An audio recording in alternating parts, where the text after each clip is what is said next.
Hello everyone, and welcome to Fictional Vortex. So we are back with an interesting series on what if Naruto had the power of Morgana and become a demon ninja. But before we start, I just want to remind you to please subscribe to my channel and hit the like button if you enjoy my content. Let's start the story. It had been 4 months since Millennium was ended, and it was the very definition of slow. There had only been one vampire attack in the entire time, and that was the first day Naruto and Morgana woke up. And the excitement of it was ruined when Morgana had another battle with morning sickness. All over the vampires, armless and legless, but still possessing the head and very much alive. Sorta, body. The only thing that really happened around the place anymore was when one of two things happened. 1. When Sarah's and Pip would come asking Naruto for combat training, because goof or not, he still was a monster, both metaphorically and literally. When it came to fighting, usually it was just Pip these days, since Sarah's had taken it upon herself to help Morgana with various things, whose stomach had a small curve to show she was pregnant. Or 2, when Morgana had some hormonal-charged mood swings, in which case only Naruto could calm her down, and, to his credit, quickly at that. Props for doing what, I'm sure, every father-to-be wishes they could do, calm their emotionally enraged wife. Integra was, for the first time in a while, confused. So, you're saying that with the energy from your universe acting almost like, well, jumper cables, you can make it back to your own universe. And that energy is from that necklace we found on you. She adopted a sheepish look, and forgot to give back. Naruto grinned. Yep. I figure if we both exist everywhere and nowhere, then all we need to do is find a way to feel for the chakra from back home. Besides, almost all of the vampire attacks were caused by Millennium, and, with them dead and Anderson staying and working at the Helsing organization, not to mention both Pip and Sarah's working here, you don't exactly need us anymore. Morgana stepped forward. On top of that, if all goes well, it isn't like we'll be able to go freely back and forth. She frowned and turned to Naruto. I still don't know why you would want to go back to a place that would harm you almost daily. Naruto gave her a small grin. True, but there are still some people who were nice to me, like the Ichiraku family, my old academy teacher Iruka, and, even though they left me there and I'm gonna annoy the hell out of them until the day they die for it, my godparents. Naruto saw she was still unconvinced. Not to mention the fact that we get to screw with the people who made my life miserable in the first place. Now that brought a smile to Morgana's face. Alright, that I'm alright with. So when do we leave? Integra interrupted. Hold on, there's still something that needs to be done. She went over to a wall and removed a painting, revealing a plaster wall. Using her monster of god tendrils, she impaled the wall in a square pattern and tore it off, revealing a brick wall. She pushed one brick in, revealing a safe with genetic locks. Opening those, she revealed why this safe was so well hidden. In it contained a bloody stake, the very stake the Integra's ancestor used to pierce Morgana's, or at the time Dracula's, male form, heart. It also contained his ashes, his overcoat, and, most valuable of all, his work on the Cromwell Initiative. Integra took the notes. The Cromwell out. Abraham Van Helsing made the Cromwell Initiative, but he also made a way to release the servitude aspect of it on the off chance someone found it and used it on an innocent. She took Morgana's hand and added a few symbols to her gloves that she couldn't take off. When she was done, she pulled away, never letting go of the gloves, revealing that now they could come off. Morgana's and Naruto's eyes went wide while Integra began talking with a smile on her face. Now Morgana, you have the power seal on you, so you aren't at full power every second, but you can release all your power whenever you want, and you are no longer bound to my family. Morgana, after getting over her shock, walked over to Integra and hugged her, getting wide eyes from everybody. No, I'm still bound to you, family, just in a different way now. She pulled away. We'll find time to visit you, I promise.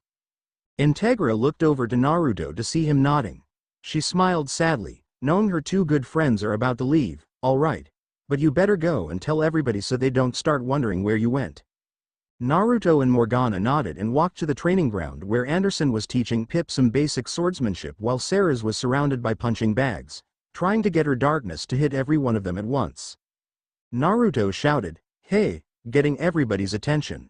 They all walked over so Naruto could explain the situation. Well, me and Morgana, we're gonna go to where I grew up and see some of my old acquaintances. Now don't worry, he had to say that quickly because he saw them about to protest. We're still gonna come back often, so it isn't like we'll be gone forever. Plus, I want a little payback to all the people who made my life hell, and what better way than not only showing that I can take down their entire nation, but that I'm also gonna be a father to a badass kid. He said with a look that said he was sure of it and that it was partially meant to be a joke, while Morgana gave a small amused grin while rolling her eyes.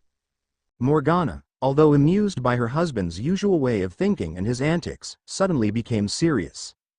Well, serious for her, Sarah's, while we're gone you can use the dungeon if you feel like. I know you and Pip are comfortable where you are and the sun doesn't affect you, but darkness is still a vampire's domain. Sarah smiled and hugged her, an unspoken goodbye really. She turned to Anderson. Anderson, you're one crazy son of a bitch and I'm gonna miss being able to have spars every once in a while. The entire thing was said with a shark-like grin. She always did seem to enjoy it more than everybody else when her and Naruto fought Pip and Sarah's or Anderson and Integra. Naruto's goodbye was a little more eccentric. Alright you two, while we're gone, I expect you two to be on your best behavior. Meaning that you Pip, don't get to play grab ass with Sarah's during meetings and you need to sleep in the dungeon so you two don't keep the entire manor up with the noise you two make. He turned to Anderson leaving Pip and Sarah's slack-jawed, wide-eyed, and both redder than a chili pepper. Anderson almost ran away because he knew something like that was gonna happen to him. Anderson. He braced himself for the embarrassment, but all Naruto did was put a hand on his shoulder. It's been a wild ride and you've been a good friend. Take care of yourself and Integra. Anderson smiled, happy with the goodbye, but Pip suddenly spoke up. Hey, how come he didn't get EMBARESSED like US? Naruto looked at him like he asked the stupidest question ever, because Integra isn't here to embarrass them as a couple. You two were. He began walking away before stopping and looking over his shoulder with a smile on his face. By the way, I hope that all our kids can become playmates sometime down the road. It'll be nice if they were all friends like their parents. Then he faced forward and kept walking, or he would have if Integra didn't walk out, necklace in hand. She handed Naruto the necklace, who put it, well, I guess this is goodbye for now, isn't it? She turned to a smiling Morgana. You better come back with something interesting. God knows it's going to be quite around here with you two gone. Morgana offered her a smile of her own and put a hand on her slightly swollen midsection. Oh, there will be something. Integra immediately got the meaning and had a look of disappointment. You aren't coming back for a while, are you? I guess I shouldn't be surprised. Whenever you two do something, you have to overdo it. Naruto chuckled a little. True, but we also wanted to ask you something before we left. His face became slightly serious. On the off chance that something happens to any of us, we wanted to make sure there will always be someone to look after our kids, so we were wondering if you two, he pointed at Integra and Anderson, would be the kids' godparents, and you two, he pointed at Sarah's and Pip, would be the kids' godsister and godbrother. Anderson stepped forward with a smile of his own and summed up everyone's thoughts with one sentence. You didn't even need to ask.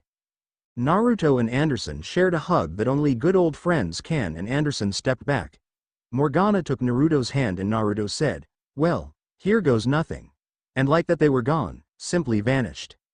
And they showed up at the exact time that Naruto was first sucked through the dimensional tear.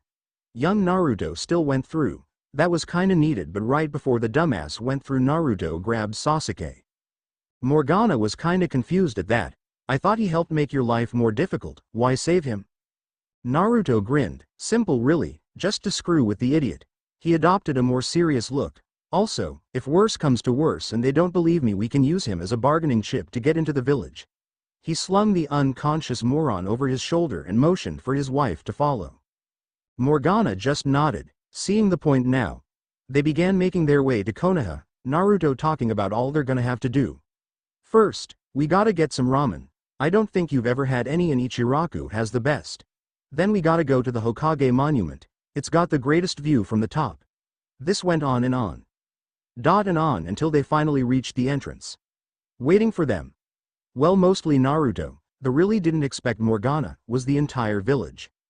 The first to meet them was, of course, the Uchiha's #1 stalker, BITCI mean fangirl, screecher and all-around assaulter of eardrums. What did you do to Sasuke, you freaks? Naruto, more annoyed that she was talking to both of them instead of just him, shouted back, adding his sharp teeth for dramatic effect. We didn't do anything, but if you don't shut the fuck up, I'll hang you with your own innards. Wouldn't be the first time I've done it, and I don't think it'll be the last. Sakura didn't know whether she should crap her pants, piss her pants, or puke, so she did all three.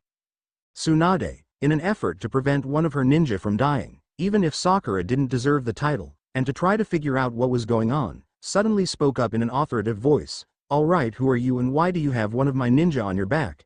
She suddenly narrowed her eyes. "And where is the blonde-haired boy that was with him?" Naruto was about to answer when he was suddenly tackled. He looked down and saw Konohamaru looking up at him with stars in his eyes. "Boss, what happened to you? Why do you have silver hair? How'd you get so much taller? You look like such a badass." He suddenly looked over at Morgana, stared for a few seconds, turned back, and began having the spaz attack all over again. "And you got a hot babe for a girlfriend. You are my hero even more than ever now, boss." Then he began squeezing him in as tight a hug as he could. Naruto looked towards everybody else with a grin. "Now why is it that Konohamaru is the only one that recognized me?" He suddenly placed a hand over his heart. "You wound me, each and every one of you." Needless to say, everyone was shocked. Here was the demon, loser, idiot, and he's suddenly some silver-haired, 7-foot, smart-ass powerhouse. They knew he had to be strong. It was easy enough to see his muscles from under the t-shirt he was wearing. Kiba, who Tsunade had already treated and was allowed out on crutches, suddenly piped up. "Yah right, you moron. You can't be Naruto. Naruto is head over heels for Sakura. I suppose next you're gonna tell us you're married to the busty raven-haired chick as your wife." Naruto and Morgana looked at each other for a second before lifting their left hands, showing their wedding rings to everybody. Many things happened. Kiba's jaw suddenly sunk so far into the ground he hid oil. It was later discovered that the moron just hid an oil pipe. Tsunade's eyes widened. Not from the fact that Naruto got married or the fact that she suddenly realized that this was Naruto. No, it was the simple fact that someone was even bustier than her. Kakashi had tears of pride in his eyes for his sensei's son bagging such a catch. Sakura, well, the she-bitch was in denial. Most of the villagers were just pissed that the demon, haha close, had gotten such a beautiful wife, several of whom were planning on trying to help her see the light. "Yeah, have fun, you suicidal morons." Everybody had reactions like one of these except for one, Hinata. When she saw that Naruto had come back better than ever, she was overjoyed, thanking God, different God, same concept, that he was alright. When she heard that he had gotten married though, then she went a tad bit insane. In her mentally unstable mind she made a vow to herself, "I'll make sure that this whore who stole my Naruto dies. And then, me and him can have a big family together and love each other forever." All the while an insane and demented grin began working its way onto her face, one that would fit well on the face of a certain demented clown. 1. Naruto suddenly walked forward, making extra special care to make sure Sasuke hit his head on a rock. Anyway, he paused to make his throne, thoroughly freaking everybody out. Morgana came over and sat in his lap, not feeling like making her own throne. Listen to this, it's one hell of a story. Insert the entire story of the demon ninja and the no-life queen. "And then we walked here until we reached the gates," he finished with a grin. The reactions he got weren't really unexpected. Everybody looked at him like he was either A. God, which pissed him off, or B. Satan, which still pissed him off, just not as much. "Alright, I know it's a lot to take in, but enough with the weird looks." He paused to mutter to Morgana, "We get enough of those as is." All she could do was nod. Tsunade suddenly shook her head. "Alright Naruto, first things first." She suddenly turned into the classic angry chibi, arms flailing and feet kicking, the whole thing. It was made even funnier by her shouting, "Stop making my life more insane than it already is. Do you have any idea how difficult it is to live with the crap you put me through on a daily basis?" Naruto grinned and, mentally telling Morgana to cover her ears, shouted about 3 times louder, making Tsunade's hair blow in the artificial wind he was making. "Yeah. I do, and it's fucking hilarious. I'm never gonna stop, but if it makes you feel any better, I'm doing the same to Jiyraya." And Anbu suddenly walked over. "Lady Hokage, not to be a bother, but it's late and we all want to get home as soon as possible, so can we please get on with this?" Tsunade, after looking in a few different directions, finally turned to the Anbu. "What did you say? My ears are ringing." Naruto decided to help. He said you should hurry your ass up and let them all go home. Tsunade apparently took that as literally what he said and proceeded to deck the guy across the village. Naruto quickly realized his mistake. That was a summed-up version of what he said. Tsunade suddenly looked sheepish and motioned for another Anbu to come over, who did so while shaking in fear of getting smashed himself, not the fun kind of smashed either, the really crappy kind. When he got there, Tsunade leaned in and tried to whisper but still ended up yelling, "Get that guy out of the monument and give him a raise." Naruto, despite enjoying the entire thing to an insane degree, shouted, "You can heal your ears, you know. You do have the medical knowledge to do it yourself." Tsunade suddenly stopped and face-palmed. A few seconds later she turned to the monster couple, "Now that all of that's done and over with, why don't we all go home and go to bed? Or coffin or whatever you two sleep in." Morgana stepped down from the throne. "We sleep in a coffin. It's a lot more comfortable than you people give it credit for." Naruto piped up, "She's right. I was a bit reluctant at first, but it's pretty damn good." Morgana resumed talking, this time to Naruto, "Although soon we're gonna have to make another smaller one." This caused everybody to freeze, even while Naruto kept talking, "Hey, there's no reason our kid can't share our coffin with us for a little while. I'm not saying it doesn't need to be done, but it isn't our top priority for the moment, the coffin's big enough." Morgana thought about it and nodded with a smile on her face. Tsunade suddenly shouted while pointing a finger, "Why are you two talking about kids this early in your marriage?" Naruto looked at her like she was senile, "'Cause it's an important thing to talk about when your wife is 4 months pregnant." Tsunade just shook her head after staring at him for a few minutes. "You know what? I just don't care anymore. Just go home." Naruto grinned, "All right, but quick question, is anyone using the half of the forest of death farthest away from the village?" Tsunade looked confused. "No, why?" Naruto just mentally called the castle. Tsunade looked like a purple alien just shot out of the ground and started break dancing. "Picture that, will you?" Slowly she turned around and began walking home. Completely confused and wondering if this was just some messed up dream. Everybody followed the Hokage's example and went home, Naruto and Morgana included. Also, someone asked me recently on who would win in a fight between James Heller or Alucard. The answer would all depend on whether or not James can absorb Alucard's souls. They're already mentally broken and they're kinda flesh, so it would be possible. It wouldn't definitely happen, but if it did, then James would win, otherwise Alucard would clean house. Another thing, someone mentioned that I killed Sasuke in No Life Queen. Yeah, and I just prevented his death. Sasuke didn't play a big enough part in any event for the sudden disappearance of his corpse to matter. I want to be able to screw with him a bit. One other thing, totally unrelated to anything else I've said, why do so many writers overuse the word, as? Naruto and Morgana were still laughing their asses off when they got to their coffin. Naruto got control of himself just as they fell into their coffin. "I told you it was a good idea coming here. Now we get to mess with everybody that fucked with my life. And several others too for that matter. Just imagine the fun we'll have." Morgana changed into her nightgown. "Yep, it'll be great, and that Tsunade woman, she seems nice." She grinned largely, "and fun to annoy." Naruto just nodded with a chuckle. "She is, believe me.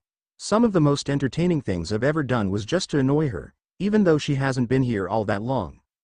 Morgana had to hear this. "Really? What are some of the things you've done?" Naruto gave her a grin. "Ever wonder what would happen if you replaced bath salt with Jello mix?" 1. Morgana thought about it for a few seconds, the grin on her face growing and growing until she suddenly exploded into a fit of laughter. Naruto couldn't keep the grin off his face.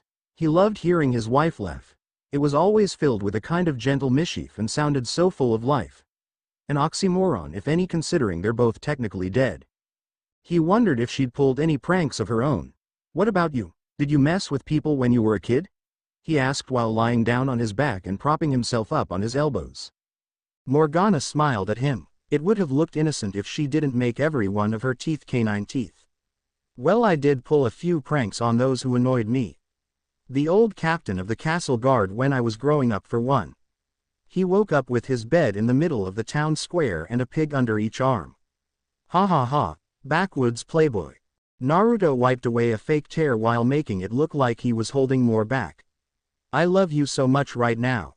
If you weren't pregnant we would be going at it like there's no tomorrow." Morgana just looked at him with a confused look on her face. "You know, the weird thing is, regardless of whether you're joking or not, you're right. 2. Naruto sighed, I know, it's my gift and curse. But hey, it's far from the end of the world. I mean we can go at it for days in 4 or 5 months, and, he leaned in and lowered his voice, we get to do it whenever we want for damn near ever. Morgana was about to answer when suddenly a large yawn hit her. Wow, that dimension trip must have taken a lot more out of me than I thought. Naruto couldn't agree more. Yeah, I know what you mean, I'm beat. Let's get some sleep. Morgana just nodded. They both put their heads down on their pillow and closed their eyes.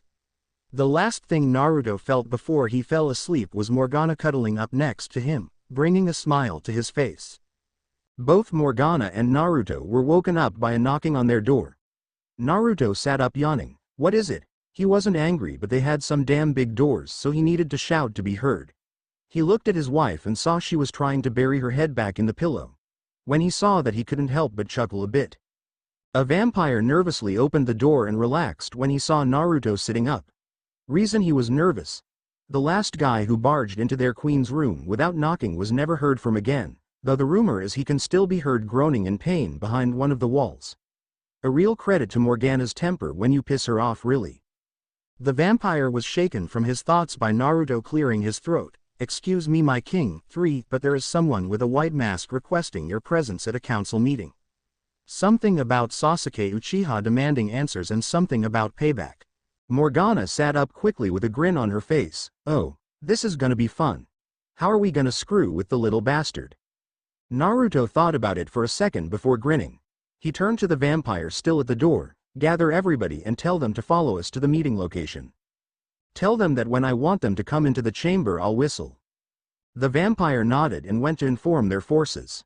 Naruto turned to Morgana with a grin. So here's what I'm pretty sure is gonna happen. We go to the meeting and the clan council, the only ones with any common sense, will probably just be wondering whether or not we're going to hurt people. Not a problem telling them, they've always at least tried to be nice to me. Or at least apathetic. Then there's the other half of the council. Civilian council will bitch and whine about me being, well, me, and with you being my wife, my pregnant wife at that. Although if memory serves, he always tried to one-up me, so he might try to order the council to give, he exaggerated the word with a hand gesture, you to him after a trip to the hospital to kill our kid. 4. Morgana began growling and put her hand on her stomach. She calmed down when Naruto put his hand over hers. Don't worry, I'd sooner raise the entire continent to the ground than let them touch you. He dispelled the rest of her worries with a kiss to the forehead. Now come on, he shouted, jumping out of their coffin. Let's go fuck with their heads. Morgana couldn't help but laugh a little. As serious as he was with his threats and reassurances, he wouldn't really be Naruto if he didn't joke around as often as possible. She got up and changed into her suit. Well, let's get to that meeting so we can get it over with and get our breakfast. They both phased through the floor and, upon reaching the bottom, saw every resident of their castle ready to leave. Morgana walked over. All right, we're all going to a council meeting. No matter what you may hear through those doors, I don't want any of you to enter the room. Whether they insult or threaten me or Naruto, unless you are ordered to by either of us, do not enter. Let's go. With that said, she took off, Naruto quickly catching up and the rest of them about 1.5 miles behind, which for them takes about 10 seconds to move through, so not a big deal. When they got to the council chambers, Naruto turned around. Remember, unless we call you, do not come inside. When he saw everybody nod, he looked at his wife, who nodded, and they both phased through the door. One look on the inside and you could see it was just pure chaos. The civilian council had apparently pissed off the shinobi council and they were paying for it. Hiyashi was using Juken on every male civilian's crotch, quickly turning their voices to a pitch that just made Sume angry, probably one of the many reasons she was in the process of shoving 12 live chickens down Sakuya Haruno's throat. Inochi was using his family jutsus to make 10 council members stand face to face in pairs of 2 and kick each other in the balls. Shikaku was having a blast making 15 council members do the chicken dance, only they were so close to each other that they've hit each other in the chin so many times that several of them were losing teeth. Choza was using a lesser-known Akamichi clan move on 13 other council members. It was called Sonic Belch Jutsu. It involved massive force being ejected from the mouth in an airwave and the smell of whatever is in your stomach, which doesn't sound bad, but when a small amount of chakra is added it makes the food in your stomach smell like it's been rotten for 3 years. He used half his chakra in the jutsu though. Kakashi, having to fill in for Sasuke because the moron knew nothing about politics and refused to learn, was using his Sharingan to make all the remaining council members open the window nearest to them and scream out their deepest, darkest secrets. And several of them are as follows. I still love Barney. I sleep with my snuggle me Elmo. I still wet the bed. I'm scared of wood. At that point everybody stopped and looked at the guy, even those that were getting tortured. The council member was silent for a second before he dove out the window. Into a dumpster. Right next to the daycare center. Directly after changing time. All throughout all of this Naruto and Morgana stood there, their lips trembling with barely contained laughter and tears of mirth barely kept back. When the guy jumped out the window they couldn't hold it in anymore. They burst out laughing, tears of red and silver cascading down their faces. They laughed so hard they collapsed. Naruto turned into his four-legged werewolf form. Yeah, I'm giving him the option if you weren't already aware of that. To breathe better. Morgana wasn't able to do that, so she just leaned against Naruto and laughed her undead heart out. After a good 10 minutes of laughing they finally got themselves under control enough to clear their throats, bringing attention to them. Suddenly all of the clan heads were back in their seats, but everybody had to wait for the civilians to limp back into place. Naruto, having turned back into his human form but still grinning like a madman from that little display, spoke up, "All right. As funny as that was, we are still here for a reason." Tsunade, who, along with her advisors, had just watched the civilian council get attacked because they were annoying as fuck, spoke up, "Yes, Sasuke Uchiha is pressing charges against you, stating that you used excessive force when bringing him back to the village, nearly killing him." Naruto heard footsteps and turned to the elders to see Sasuke walk out from behind them with a smug look on his face, like he'd already won. Jackass. Tsunade started talking again. "He is stating that you used the Kyuubi's chakra against him while his mind was clouded by the cursed seal influence. He's also stated what he wants as compensation." Sasuke walked up with a smug grin. "That's right, loser. I want all of your weapons, your castle, the loyalty of your forces, turn me into whatever you are, and I want that big-boobed bitch of yours. I know she's strong, and once we get that demon spawn out of her I'll screw her 24/7 until she's pregnant again. The Uchiha clan will prosper greatly with her power added to my clan." Before Sasuke could reason, a window was broken and in jumped who else but the self-proclaimed super pervert. Then the idiot starts screaming, "That's right, it's Lord Jiraiya. Sage of the Toads. Keeper of the greatest spy network ever, author of the greatest book series ever written. I make children cry with wonder. I make all women weak in the knees. I make all men envious just by walking past them. I am the greatest." Shut up. He was quickly cut off via Tsunade's chair to the mouth. Did I mention that this chair was made of stone? Stone that was until recently carved into the damn floor. And that swung it like a baseball bat. He recovered quickly, as always, the fucking magician that he is, and was about to retort when he spotted Morgana behind Tsunade. It was also the first time he shoved Tsunade out of the way. He simply had to know who this busty beauty was, and get her to model for his books by any means necessary. He was going to be very disappointed. When he reached her he tried to make like he was going to shake her hand, but the only thing his hands would do was go into a groping motion. "And who would you be?" "My name is Lord Jiraiya. Would you be willing to maybe have dinner with me sometime? Maybe model for one of my books? They've been called works of art, you know." Morgana was about to stop the perv, maybe eat one of his hands just to shut him up, when suddenly Naruto spoke up, "She can't. My wife and I will be doing something together that night and it doesn't involve you." Morgana looked at Naruto and decided to let him handle it. She could have dealt with this idea 1,000 times over, but she liked it when Naruto kicked the crap out of perverts for her. It made her feel special, like a priceless gem that only the person she cared for most got to touch. Jiraiya couldn't believe this. Nobody could possibly score with a woman like this but him. He turned around to call the liar out when he was suddenly lifted off his feet by a hand around his throat. He looked into the golden, rage-filled eyes of the hand's owner only for him to snarl at him like an angry animal. "And if you even think about trying anything with my wife involving your book, even just using her figure, or watching us when we're alone, Then I will tie both your intestines in a knot through your nostriles. Am I clear? For the very first time Jiraiya decided that he wouldn't spy on this man's wife, even if she was the hottest piece of ass he'd ever seen. With a rapid, frightened shake of his head he was thrown through the ceiling. Dot and the next one. Dot and the next. Dot and the next. Crash. Dot and there goes the roof. Kakashi shook his head in disappointment. Partly because Jiraiya was a bit disgraceful at times and partly because this meant there was no way for Naruto's sexy wife to ever bind one of the Icha books. Tears began running down his face. Naruto looked at Morgana with a grin. Alright then, I think we've made our point, let's go get some breakfast. Sasuke suddenly spoke up. Wait, you can't leave until I get what I want. Naruto looked at Sasuke with a sneer. Spoken like a true spoiled brat. Throwing a tantrum and yelling when you don't get what you want. He turned to Morgana. Our kid is gonna get everything he could ever want or need, but we are also going to have several limits so he or she doesn't turn out like Ducky the buttfuck over there. If that means we have to lay down the law at times, then so be it. Morgana, after thinking about what it would be like to have a child like Sasuke, shuddered in disgust, agreed, as long as it's not too bad. Naruto nodded his head. I don't mean terrible, but escalating as he or she gets older, like newborn to 4 they get told no, 5 to 10 a spanking or get sent to their room, 11 to 18 they get their favorite thing or things taken away for however long we decide. After that he's free to stay or go if he likes.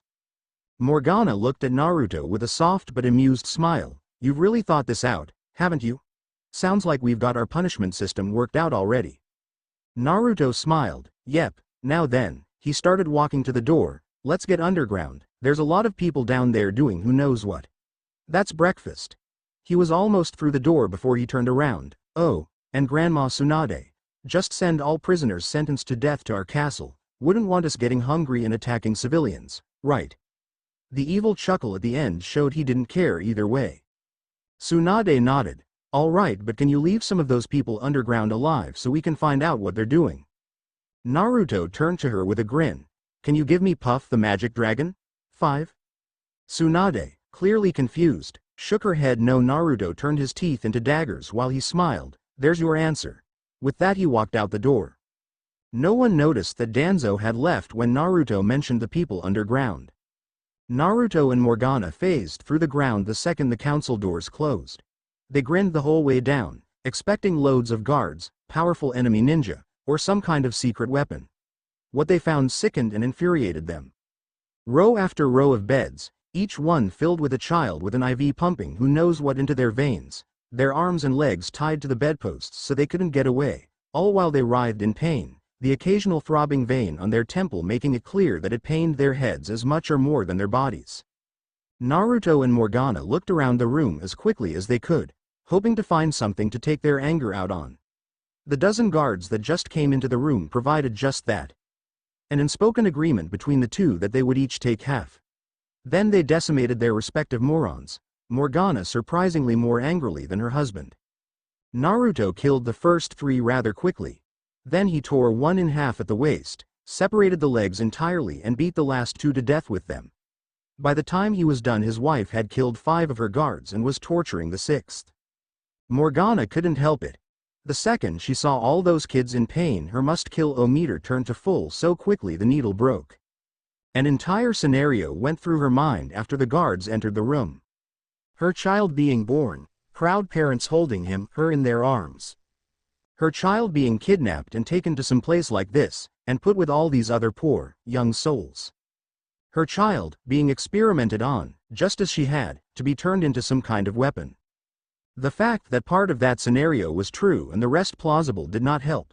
Maybe there was a bit of humanity left in her, or maybe the hormones from her pregnancy were making her act much more maternal than she normally would, but the second those guards entered the room she was thrown into a blood rage so terrible that the devil himself would have run straight through the pearly gates and the punishment of God to avoid it.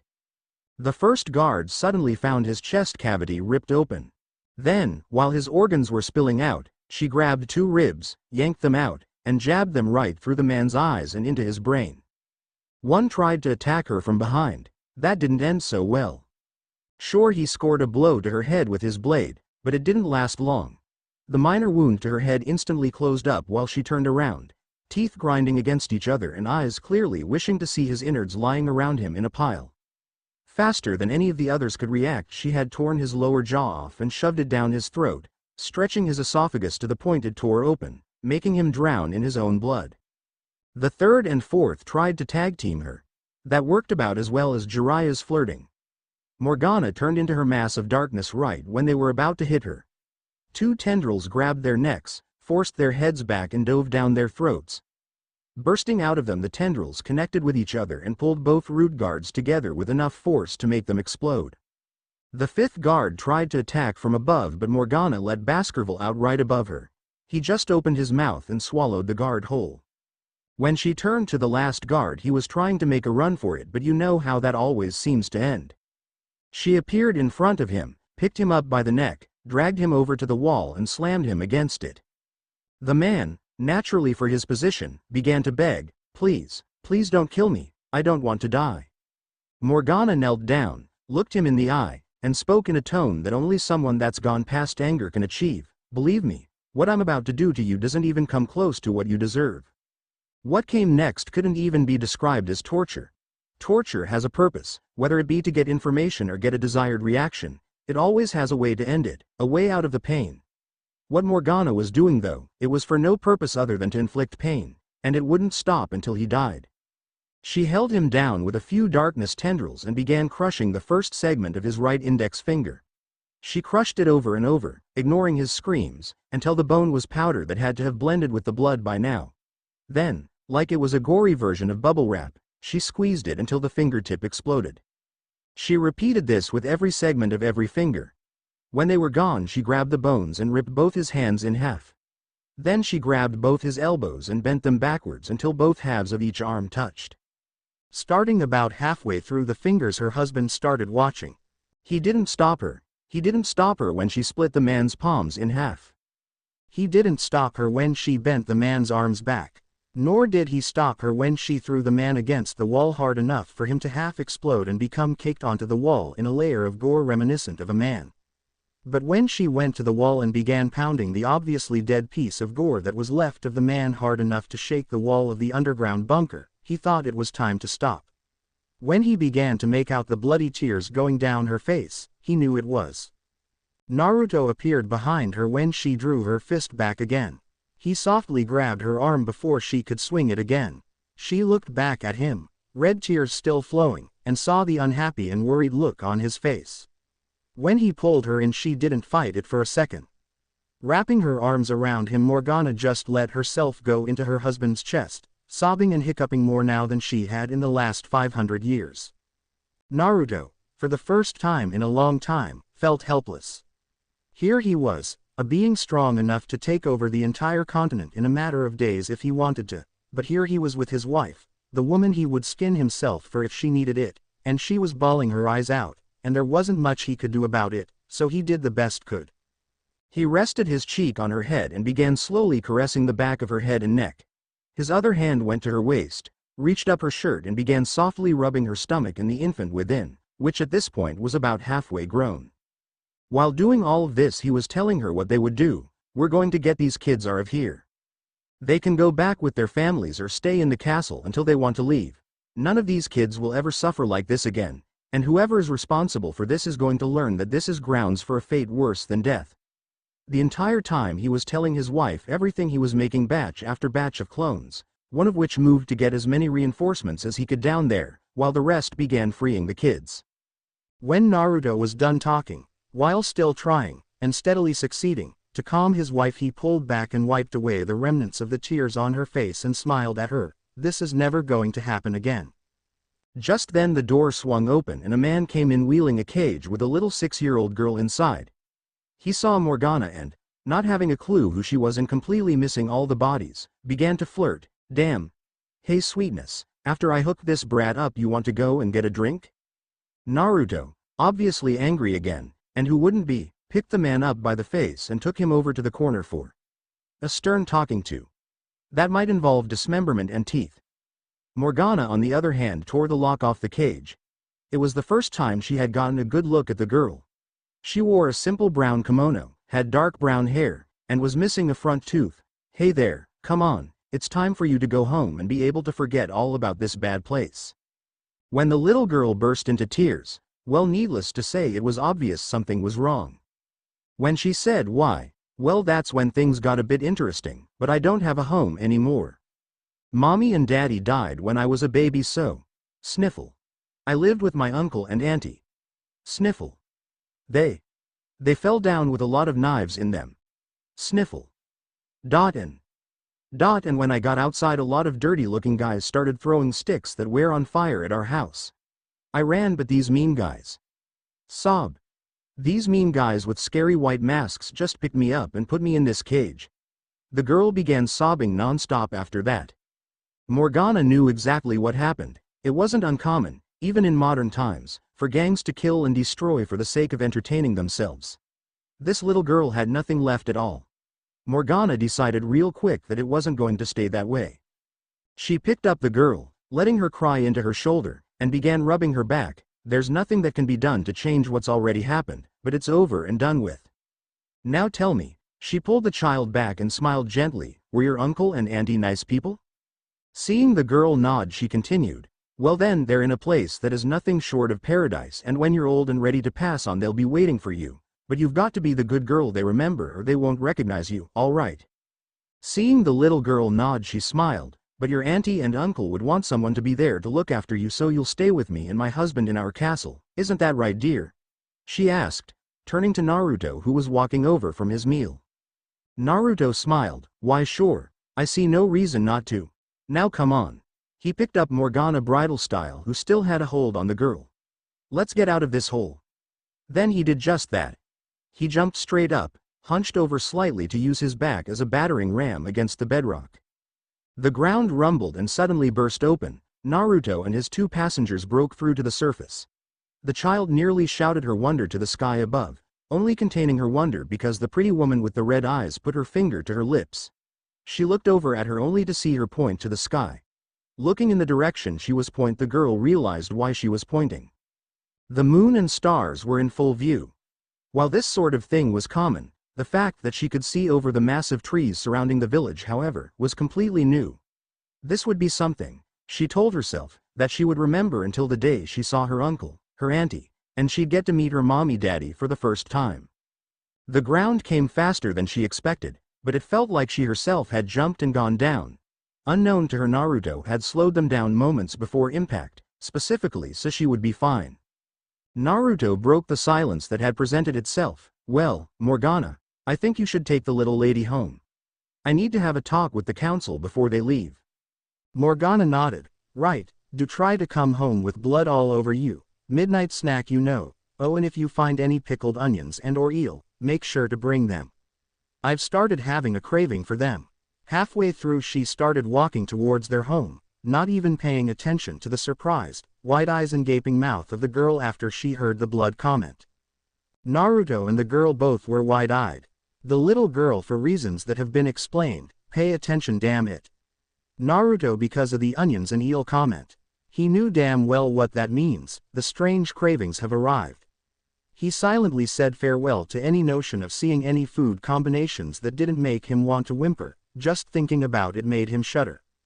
Shaking himself from those unpleasant thoughts, he made his way back to the council chambers, turning into his lichen form. 1. For a bit of dramatic effect, and because he just knew that someone was gonna do something stupid and he wanted to try something out as an intimidation tactic. He couldn't help but laugh at what he imagined their faces would look like. Composing himself, or at least as much as a 10-foot-tall two-legged half-wolf, half-man could, he stopped in front of the council chamber doors. Judging from the sounds inside, Sasuke was still throwing his little tantrum, that was about to have a very abrupt ending. Pushing the doors open with enough force to send them flying off the hinges, Naruto strode in, still in lichen form. He walked straight up to the council, ready to give them hell when the little waste of meat spoke up with a smirk on his face. "So you changed your mind, huh? Good to see you know who your betters are. Bring the woman to the hospital tomorrow, ga." He was cut off by the clawed hand currently choking him. Naruto began dragging Sasuke to an open window. "My wife is my wife and she pretty much hates you, one of the many reasons I love the woman. You don't deserve what you've been given, you're more annoying than you're worth. You are far too weak to be taken seriously as even a future threat, and you're an embarrassment to poultry everywhere. At this point he lifted Sasuke out the window and dangled him there.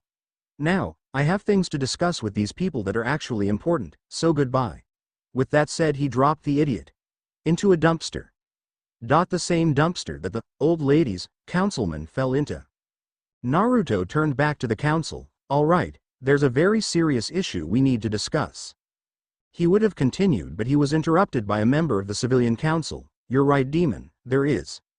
Like, why have you refused to answer the last Uchiha's demands? He deserves whatever he wants and he wants your whore. He never got to finish. Naruto knew the opportunity he was hoping for had arrived when the arrogant moron spoke up. He just needed to wait for him to be done. But insulting his wife, lover, and mother of his child, he never got the chance to finish.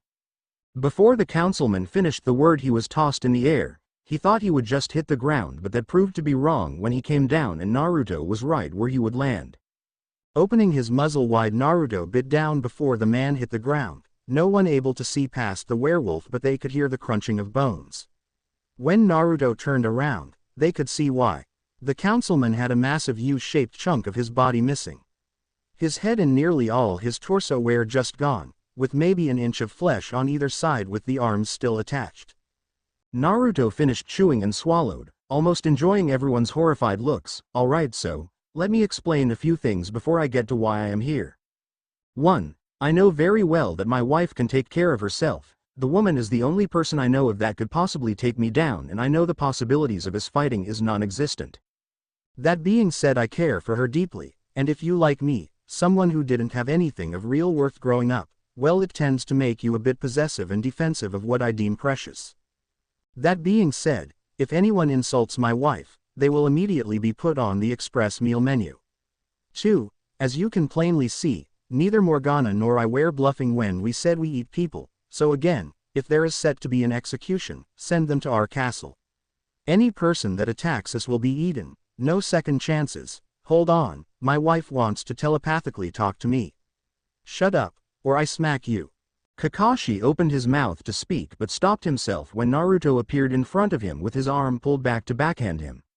Naruto waited for a few seconds before speaking. Good. What's going on Morgana?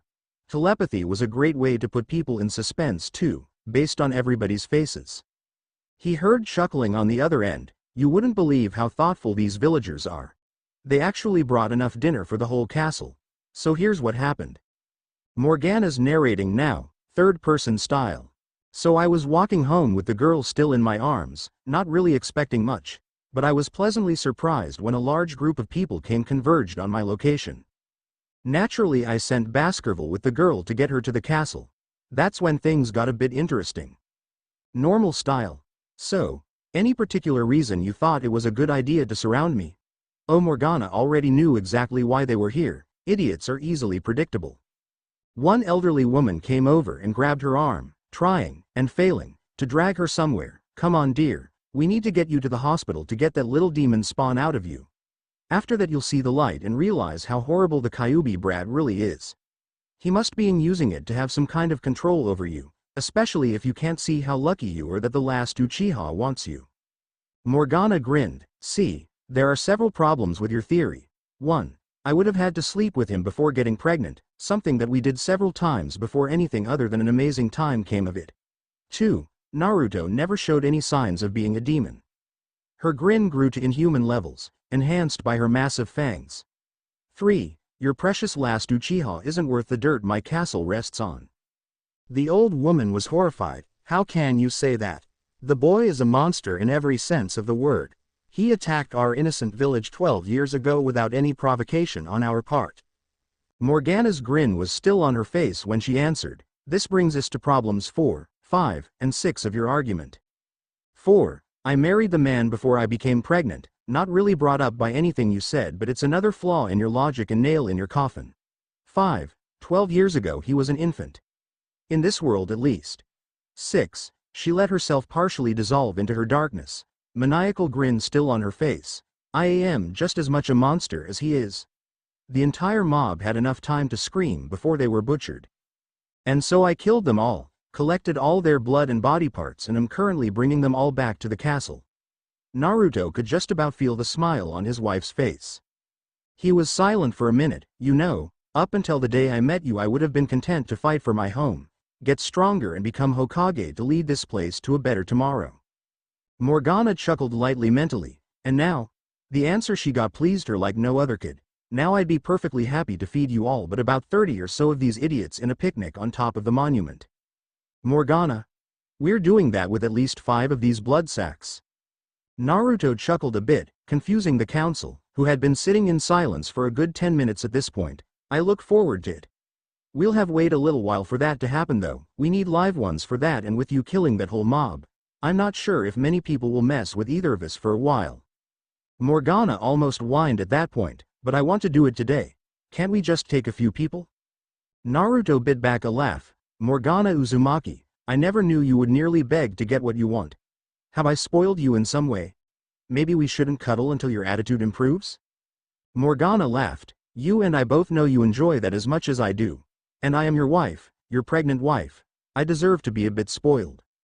Naruto grinned, already coming up with a fun little plan. Oh my dear wife, you're getting a bit full of yourself. Maybe I should give you a spanking when we're alone.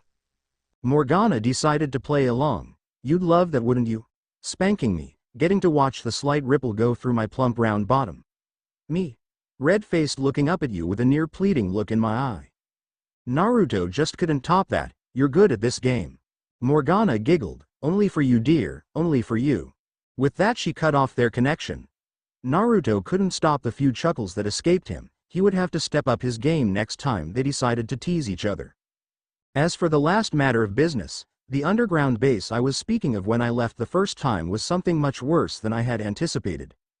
There were dozens of rows of beds, all with a child strapped down with something being steadily injected into their bloodstream. It looked very painful to begin with, and that itself I had a major problem with. Morgana and I killed the guards that were there, and I had several clones free the children, but not before my wife broke down in my arms from a combination of painful memories and simple disgust at what we had seen. We eat people, sure, but there is a line we do not cross, and harming kids is that line. So, there had better be a damn good explanation, investigation, execution, or any combination of the three. The kids will be either returned to their homes or come and stay with Morgana and I at our castle, as guests, free to leave and safe as can be. Failure to comply with these demands would result in me eating a random councilman's foot every minute until these demands are met starting now. With that he picked up a civilian councilman to his left, a man who had taken a particularly large amount of joy in beating him on his 5th birthday, and followed through with his threat. While the man was rolling around on the ground, Naruto leaned against the door so no one would leave. Tsunade didn't need any more convincing. Anbu. 6 agents appeared kneeling before her. Yes, Lady Hokage. Tsunade nearly shouted in anger. Go and investigate this underground compound Naruto found. Find out WHO did this. She may be Hokage and have to look out for the best interest of the village, but if she found out who was doing God knows what to innocent kids, well, she wasn't going to give them to Naruto and Morgana right away. No. She was going to explain just how upset she was, rather physically too. Then she would give Konoha's now resident monsters their new victim/chew toy/meal. Her eyebrows started to twitch from hearing the councilman scream, my leg, ha, childhood. Finally she just screamed, and will someone shut him up? She got results, just not the kind she was expecting. What she got was Naruto throwing him through a wall, all the way to the castle. You know, brat, you're starting to scare me with that hair-trigger willingness to kill of yours. Naruto just grinned happily, still unnerving many people because of him still being big and furry. Well, Granny, it's only to people that have pissed me off, annoyed me, harmed me, or disrespect my Morgana. That being said, I have said gorgeous woman waiting at home with dinner, pleasant company, and a warm coffin. Oh, I can't wait. Tsunade laughed a little. You're Morgana? I never figured you for the possessive husband type. Naruto looked at her with a smile. That's how it works between us. We don't age like humans do. We can still die. Nothing is invincible after all, but time has no grip on us and we are all but indestructible. There's something I wanted to get inscribed on her wedding ring, but I never got the chance. Even beyond the end of time, I am yours, and you are mine. With that he basically skipped out the door. On the way home it had an odd effect on the populace. The older generation and most of the younger nearly cowered when they saw him, while the younger generation that knew him, namely his graduating class, bearing Sasuke, Sakura, and Kiba, and Konohamaru and his friends, Moegi and Udon, proceeded to laugh their little asses off, the ridiculousness of a 10-foot-tall werewolf skipping down the road in a kilt. Seriously, I woke up the neighbors laughing so hard writing this. Tsunade just sat in her seat for a few moments, stunned at what Naruto had said. Finally she leaned back in her chair, chuckling softly. Who would have guessed? Our little Naruto grew up to be a romantic. She stood up and turned to the council members, the ones that were left anyway. This meeting is adjourned before he comes back with reason to kill more of you. With that, she walked out, everyone quickly following her. Naruto got home just in time to find his wife heading for the dining hall, turning into his more human form before giving her a kiss. Well, how many idiots do we still get to eat between us? Morgana smiled up at her husband. There are 4 left, plenty to go around between us. I also explained the situation to Matthew, too, and he has had the troops begin to clean out an old, unused part of the castle for rooms and necessary facilities, running water, lights, restrooms, multiple restrooms in each hallway because kids seem to synchronize their bladders and colons, that sort of thing. Naruto smiled down at her. Well now, you've just thought of everything, haven't you? Now come on. Suddenly lifted his wife into a bridal carry, making a few clones to pick up the dead bodies that was their dinner. We're gonna eat Ichiraku ramen tomorrow and you are going to love it, but we've had a very exiting day, it's late, and I'd rather not sleep in until noon just because we can. 3. Morgana snuggled into her husband's chest and shoulder. Fair enough, you do mention the place often. It must be great. Naruto nodded. Oh, it is. They have several different types and different toppings too, like any ramen bar, but the place is above all others somehow. They arrived in their room, clones dispersing as they began to eat. Nothing out of the ordinary happening, aside from Naruto noticing that the councilman he had thrown had an odd 6th toe. Climbing into their coffin in their usual nightwear, they were about to go to sleep when Naruto decided to have his last bit of fun for the day. He softly lifted his wife's nightgown. The fact if only went to just under her knees, making it rather easy, until her ass was exposed. Morgana's eyes shot open when she felt a sudden pleasant sting on one of her butt cheeks. Turning her head up, since she had been lying her head on the side of his chest, she saw him looking over her shoulder, grinning. He looked down at her with a cheeky smile. You're right. I do love seeing that slight ripple. Morgana grinned slightly. You're pretty good at this game yourself, dear. She then proceeded to snuggle back into the crook of her husband's arm. The next day began rather pleasantly for both. They woke up, fresh and ready for the day, well rested and hungry for some of Naruto's favorite childhood meal. Although all things considered, Naruto was in an unusually good mood. Morgana had to ask, why are you so peppy this morning? I'm glad, but is there any particular reason? Naruto answered with a faraway, happy, and, for some reason, aroused look on his face, because I had the greatest dream I've ever had. Morgana couldn't help herself. And what was that dream? The answer made her burst into a fit of laughter. It was you and me skinny dipping in a lake of ramen. Quickly dressing themselves, they headed to the stand. Suddenly appearing in the middle of the stand. Well, let's just say it wasn't good for an old man's heart, and Tucci definitely fit that description. While the old man went to the kitchen to prevent any more hazards to his health, Ayame came out to ask what they would like to order. Hello, Mr. and Mrs. Naruto. What can I get you two this morning? There was a teasing edge to her words, and why wouldn't there be? Naruto came around so often he might as well be family. Naruto grinned at his pseudo-sister, my usual with a bit extra for Morgana here. Ayame jotted it down and took the order back to her father while Naruto and Morgana talked. So this place has been your favorite place to eat since you found it? Oh, definitely. I can't tell you how many times I would have gone hungry if it weren't for these two. This place is basically my home away from home. The conversation went on, ranging from favorite childhood dishes, all the way to why old people taste funny. At last their meal lay in front of them, and what a meal it was. The entire thing was in a massive bowl that was about half the size of the average bathtub. Morgana just stared at it, unable to believe that her husband, even with his immense appetite, could finish this whole thing on his own. Quickly swallowing a dehydrated blood pill, she took her first bite and immediately understood why her husband loved it so much. The stuff was amazing. No, amazing was an understatement. She really didn't care what she could say to describe it, she was digging in as fast as Naruto was. By the end Naruto sighed happily. He got his wife hooked on the stuff by making her realize how amazing it was, even if it did need some more red meat in it. Source unneeded. Looking over he saw that his wife, although she was full and happy, was also a bit queasy, probably from the combination of the new type of food and her pregnancy. Naruto put some money on the table, already knowing what she was going to say next. He was right on the money too. Naruto, grown, take me home, gently. Naruto didn't disappoint either, the food was great Tucci. I'm sure Morgana thinks the same way. Morgana managed a simple, it was. We're coming back sooner rather than later, then went back to groaning and rubbing her stomach. Naruto sympathetically rubbed her stomach as well, before gently picking his wife up. See you next time Tucci, Ayame. With that he carried his wife down the street. Tucci chuckled before turning to Ayame. I don't know about you, but I think those two are made for each other. Ayame smiled at her dad. Are you kidding? They care more about each other than I care about you. Then she walked off smiling, leaving Tucci to sulk in the corner, until their next customer came in to eat anyway. It had been a few months since they arrived in the elemental nations. Morgana was due next month and it showed, the large, rounded stomach being a good indicator. Thankfully, because of her natural strength, or unnatural depending on your viewpoint, she didn't need to worry about back problems. The only other thing that really changed was her breast swelling slightly, ready to feed her child when the time came. Although at the moment, the only thing that came of it was making them a bit tender.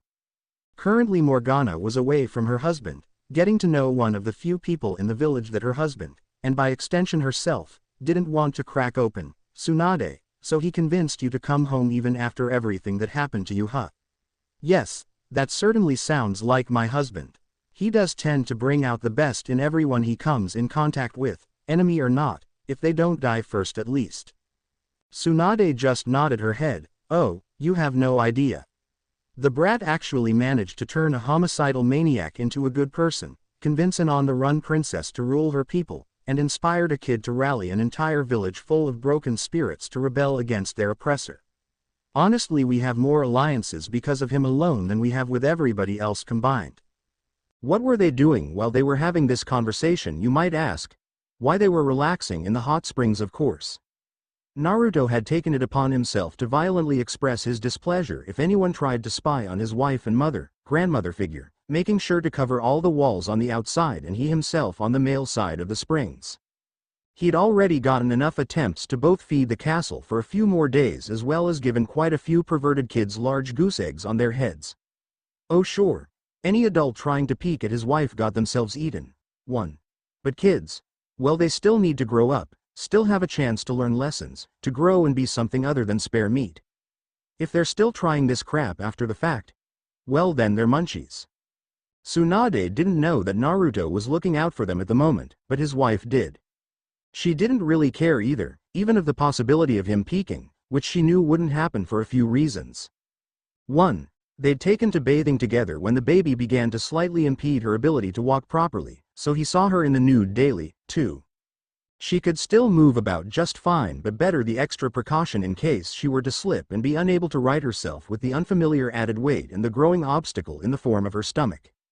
Better safe than sorry after all. They didn't know if the baby's ability to regenerate might need to develop after it was born. It might not, but best not to figure out the hard way. Naruto would insist that it was only to assist his wife and he'd never taken the opportunity to touch her inappropriately. His hands just slip often. And he grips things on reflex. And the author is a pacifist. The other reason was Tsunade was the closest thing to a mother he had ever known. He wasn't gonna look at her. Even if he didn't see Tsunade in that light, she still trusted him to be faithful to their marriage, and rightly so. He was the textbook definition of devoted as far as she and him were concerned. Morgana looked at her pseudo-mother-in-law. So, tell me about this psychotic killer he changed or whatever. Naruto was relaxing in the male side of the hot springs, having already chased off or killed anyone stupid enough to try seeing what was for his eyes only. It seemed like his work was done too. He could just sit back, relax, maybe think about a few names to suggest to Morgana, and imagine spending time with his soon-to-be family. Daydream Naruto was holding his wife's hand while they walked on the beach. The two were obviously on a secluded vacation of some sort. No one was around for hundreds of miles. Aside from a few live snacks they brought, of course. Naruto was wearing simple swimming trunks while Morgana had on a belly shirt with a bikini top underneath and short shorts with the bikini bottoms underneath, acceptable swimwear. In times past she would have foregone the shirt and shorts if she was alone with her husband, but they weren't exactly alone anymore. Mom, Dad, come and watch me catch a shark. Now most parents would nearly have a heart attack as soon as they heard that, but Naruto and Morgana are far from conventional parents. That and their kid was. Well, their kid. A shark to them is basically a potato to an Irishman, snacks. Morgana could never keep the smile off her face when she was called that. It was a title that, before Naruto showed up, she thought she would never have, but that she wanted more than anything. But now that she did have it, it just sent a spark of joy through her undead heart every time she heard it. Wife, now coming in a very close second. Naruto smiled. All right. Go show that overgrown shrimp who's boss. He knew, just knew, he would have an awesome kid, and goddamn it, did he fucking call it. Morgana leaned into her husband with a smirk on her face. Overgrown shrimp. That's a bit of an oxymoron, isn't it? You do know that's like saying a wolf is an enormous penguin though, right? They're not even in the same family, just the same area. Naruto hugged his wife from behind. I know, it just sounded better then. Go get that huge mass of muscle formed into the general shape of a fish. Morgana leaned into his chest a bit. There are some times when I'm not sure if I married a genius or an overgrown child. Most of the time I think it's a bit of both. The tone she used was dripping with sarcasm and had a teasing edge to it. The same edge they had always used when messing with each other. Naruto wrapped his arms around her shoulders, joining his arm together just under her collarbone. Well, why should I try to sound so smart and intellectual all the time? I can be smart while having a good time and being fun. Besides, we both know you would agree to marry me all over again, even if I all one way or the other. Morgana let the last part of herself relax, letting her head rest on his collarbone and sighing contentedly. That I would. What more could I want after all? I have a wonderful husband who refuses to have anything but the best for me and our child, finally having the right to be called mother, something I've wanted for several hundred years, and a near never-ending supply of food simply because of all the war that happens in this world. Truly, I have never seen a better place for beings like us. Naruto fell silent and let his head rest against hers, both of them silently enjoying the fruits of all their labor. A few minutes passed when their kid suddenly burst from the water with a hammerhead shark in their hands. Mom, Dad, check it out. I did it. Now we can have shark fin soup for dinner and give the rest to Baskerville. And then after that it'll be time to see some titties. Naruto's completely innocent fantasy was cut off when he heard his perverted moron of a godfather speak up. Jiraiya apparently had no idea he was there either, seeing as how he just walked in like he owned the place. Tsunade is supposed to be here. I can't wait to finally catch a glimpse of her wonder melons. Naruto stayed silent through that, thinking over his next course of action. Alright, so he obviously doesn't know Morgana's over there, otherwise he'd be talking about her. I'm not entirely sure he isn't stupid enough not to try even if he did know, despite my threat. Suddenly an evil idea worked its way into his head. A grin worked its way onto his face. Oh yeah, this'll be good. His entire plan in mind, he dissolved into mist and made his way over to where Jiraiya was removing a panel on the wall, revealing a hole to the women's side of the spring. Before Jiraiya could do anything though, he found himself hoisted into the air. Completely forgetting he could use chakra to run, he flailed in the air, terrified that Tsunade had somehow found him. No, it was something much worse. When he was turned around he froze, because looking at him dead in the eye was a massive two-legged wolf. Getting a better look made it obvious that it looked like the perfect mix of man and beast, torso and arms of a man with the hind legs of an animal. It was covered head to toe in fur too. A smile slowly spread across the beast's face, its muzzle full of massive sharp fangs, terrifying. But then it said something terrible in a deep and obviously male voice so horrifying Shukaku would have ran away. You got a pretty mouth. Just putting this in here again, seriously, somebody make a version of this story that replaces Naruto with Ichigo. Hellsing events and all. Come on, Ichigo already has dark-looking powers. He freaks out fairly often, which would be good for comedic relief, and he's not afraid to get his hands dirty. It's perfect. Tsunade and Morgana had finished their conversation and had just gotten out and gotten dressed when they heard what sounded like a little girl screaming. Rushing out of the changing room, they saw Naruto, still in his lichen form but now with a huge towel wrapped around his waist, carrying a passed-out Jiraiya by the back of his shirt, an obvious dark spot on the front of his pants. Given the proud pervert's habits, they both knew immediately what he tried to do, although that still left the little girl. Tsunade rushed into the male side of the hot spring where the scream originated from, only to come back empty-handed and confused. "Where's the girl? I know we heard a scream. And if I did, you had to." Morgana spoke up while pointing at the unconscious Toad Sage. "I believe my dear husband is holding the little girl." From the spot on his pants, it's safe to say Naruto frightened Jiraiya to the point he soiled himself. She turned to Naruto. "What did you do to him anyway?" Naruto fell over laughing. "I held him in the air, grinned at him, and told him he had a pretty mouth." This led to him dropping Jiraiya while he was on his back laughing. Morgana couldn't take the image that scenario created and fell on her husband's chest, joining him in his fit of laughter, tears running down both their faces. Tsunade, although agreeing that it sounded hilarious, could only watch the scene in front of her with an almost stunned look on her face. After all, it's not every day you see a heavily pregnant vampire laugh until tears stream down her face while she rests on her werewolf husband. Or any day for the matter. The laughter continued for a good few minutes. They finally settled down after that, Naruto turning back into his more human form. Morgana sat up and was about to speak when suddenly her eyes widened. Her husband was worried for a moment. "Morgana, what's wrong?" He didn't get a spoken answer. Instead, with a happy smile on her face, she took his hand and put it to her belly. His eyes lit up and a smile brighter than any of his old false ones ever had been worked its way onto his face. The baby was kicking, finally kicking. It moved around a bit before. There was no worries on whether or not it was alright. It just hadn't kicked, so while Morgana knew it was fine, for Naruto it was a waiting game, something that he was no good at. But the waiting had finally paid off. Now he could feel it. Feel the unlife he had helped create. The unlife he would raise alongside his wife. The unlife he would teach everything he knew to. That was the scene. Tsunade left smiling. Naruto and Morgana lip-locked while Naruto softly rubbed her stomach. Of course the fact that she was dragging Jiraiya out by his hair made her smile just a little bit more. Finally separating, Naruto and Morgana decided to walk home instead of taking the quick route, aka mist.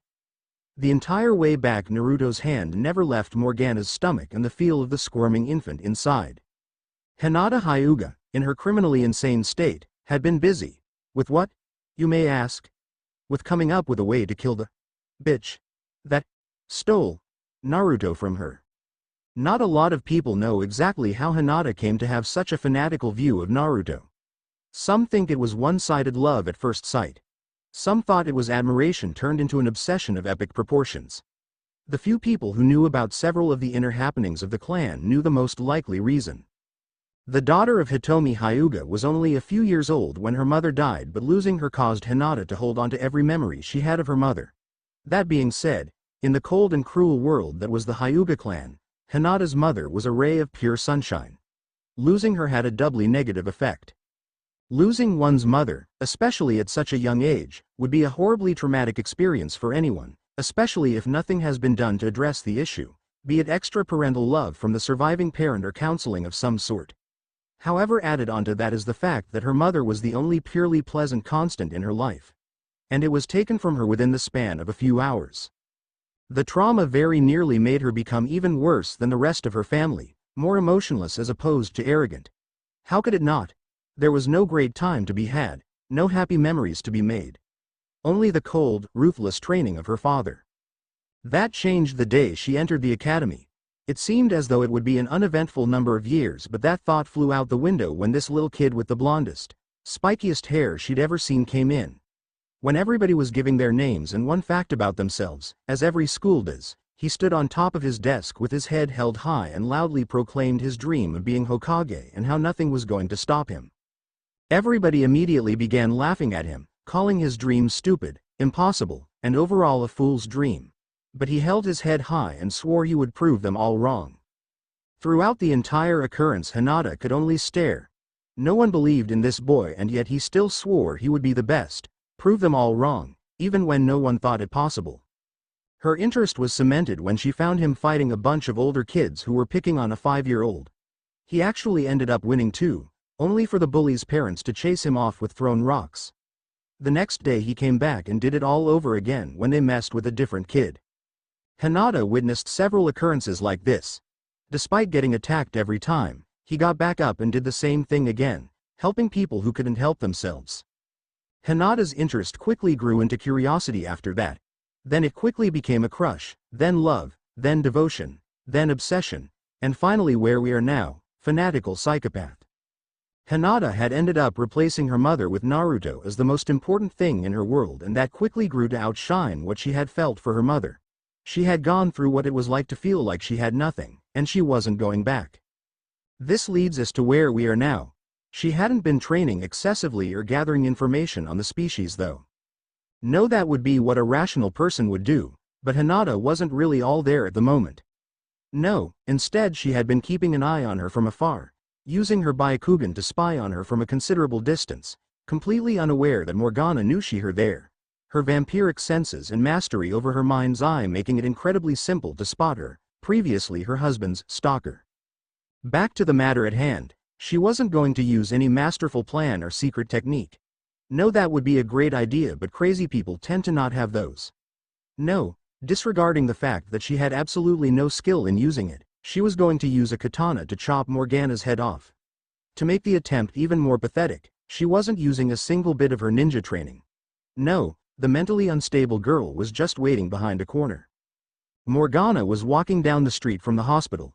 The baby was due any time now, and she was getting a checkup from Tsunade while she and Naruto were out and about. Naruto had gone home at her recommendation to catch something in the forest of death for them to eat. She also had a discussion with Tsunade about producing more of the vampiric blood pills. She may have a massive amount, but they will run out eventually, and better to have more made now just in case something happens.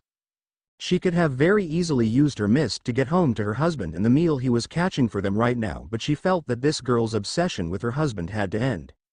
He belonged with her and she with him.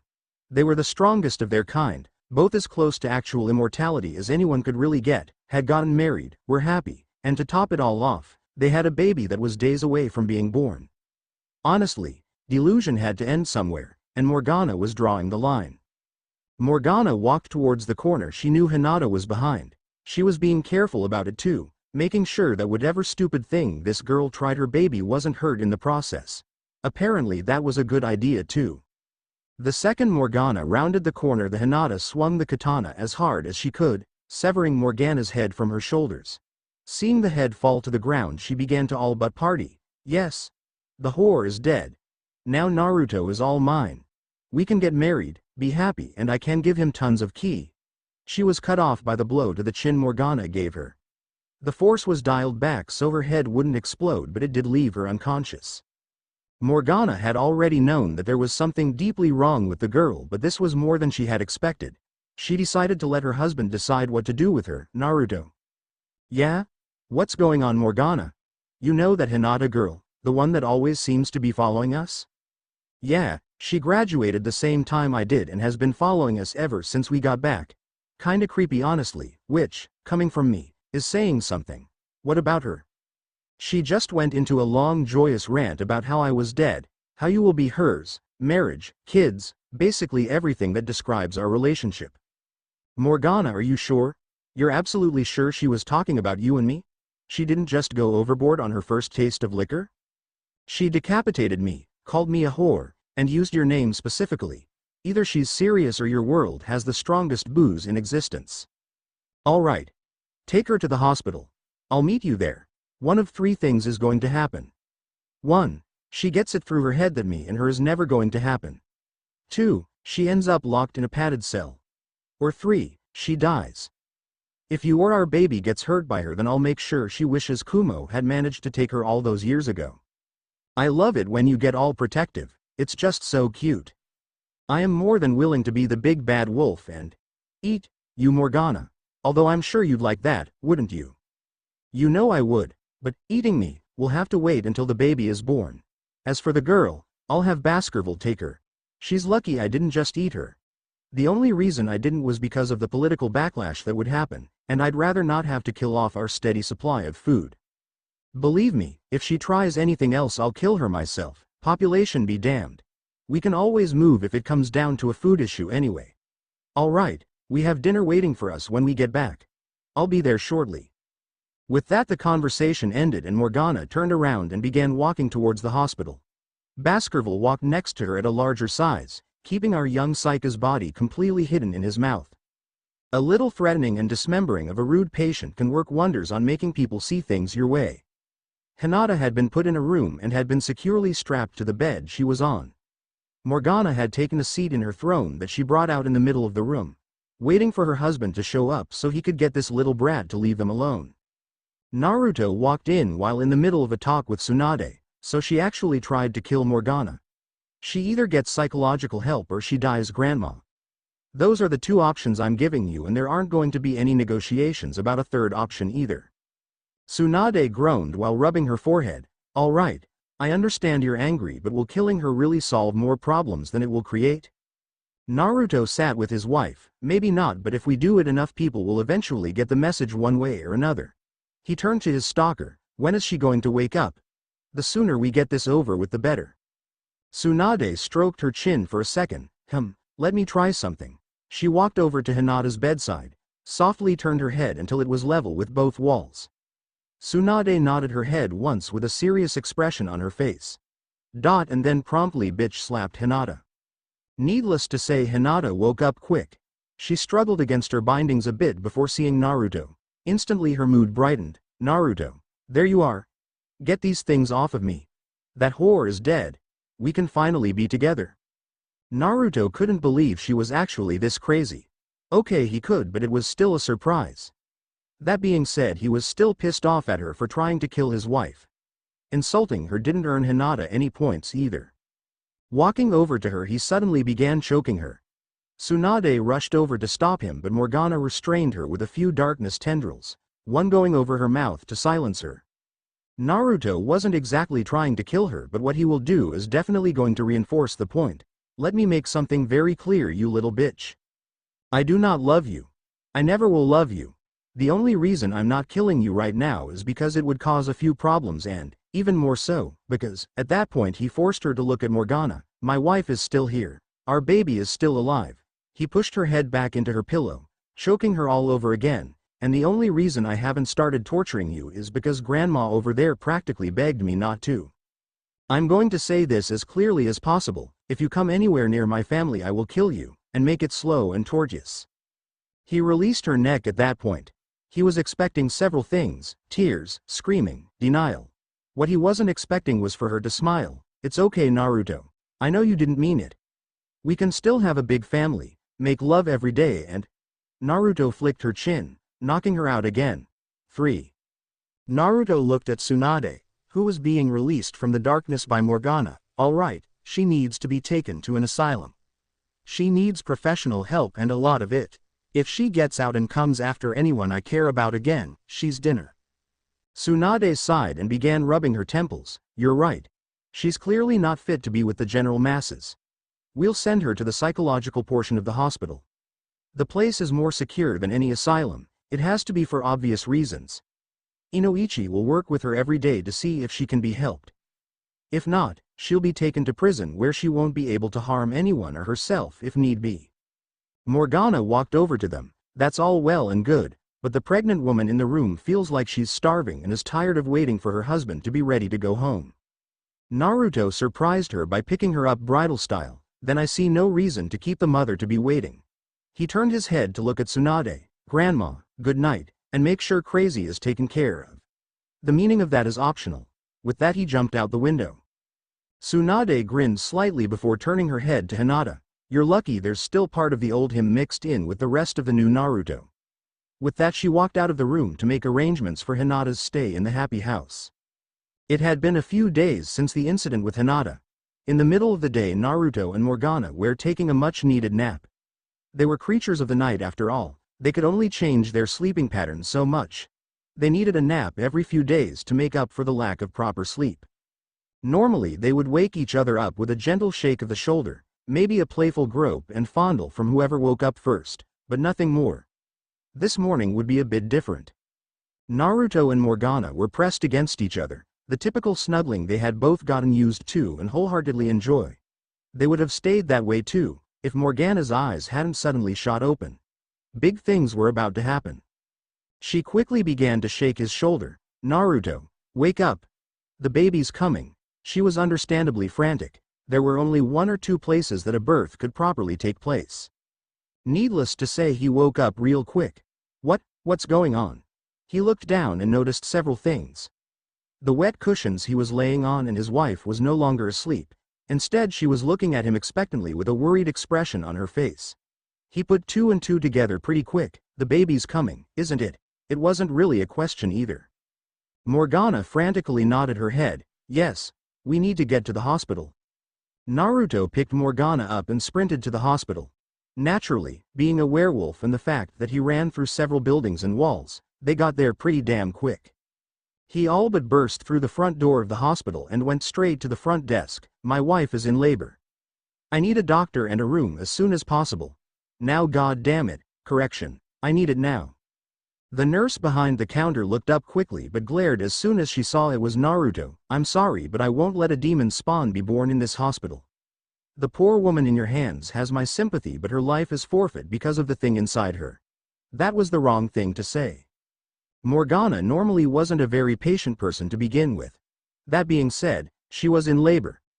Pain had always been a fairly moot point as far as she was concerned, but there was still a massive amount of internal pressure that was slowly forcing its way out, which in and of itself was uncomfortable. Long story short, her short fuse shortened to the size of the Uchiha prick, non-existent. Morgana shoved her hand through the protective glass covering the window the nurse was talking through, grabbed the nurse by the neck, and pulled her through, shattering any glass not already broken. The nurse was, understandably, scared shitless. "PPP, put me down before I call Seku." She was cut off by the massive mouthful Morgana took out of her forehead, taking her eyes and nose along with it. She was dead before she could scream. Morgana took 2 more massive chunks out of the woman's head, leaving nothing but half a skull and small bits of brain before she threw the corpse through the double doors separating the waiting room from the patient rooms. Doctors ran out to see what had caused the problem and murder. Morgana glared at them, full fangs grinding against each other. "Get me a room or more die." She was actually starting to worry a little. Her contractions were becoming more and more frequent. Several doctors came out trying to find out what happened.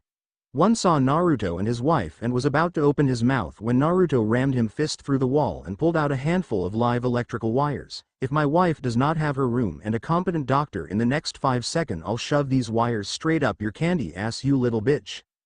The doctor must have had some ninja training of some kind because he was out the door so quickly people didn't even notice that he had soiled himself.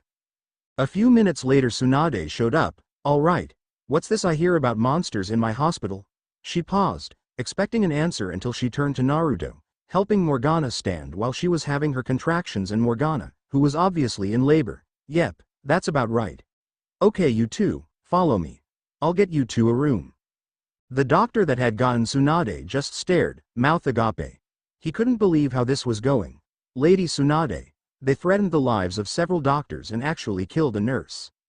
Tsunade looked at him with an annoyed expression on her face, and I'm guessing that everybody involved with that complaint had it coming. The nameless doctor fumbled over his words, trying to even correctly comprehend what the Hokage had just said as she walked past him. He would have said more, but he was suddenly shoved through a wall and out of the hospital by Morgana as Naruto carried her by. The room they went into was actually surprisingly nice, all things considered. Naruto quickly helped Morgana get her nightgown off and into the bed.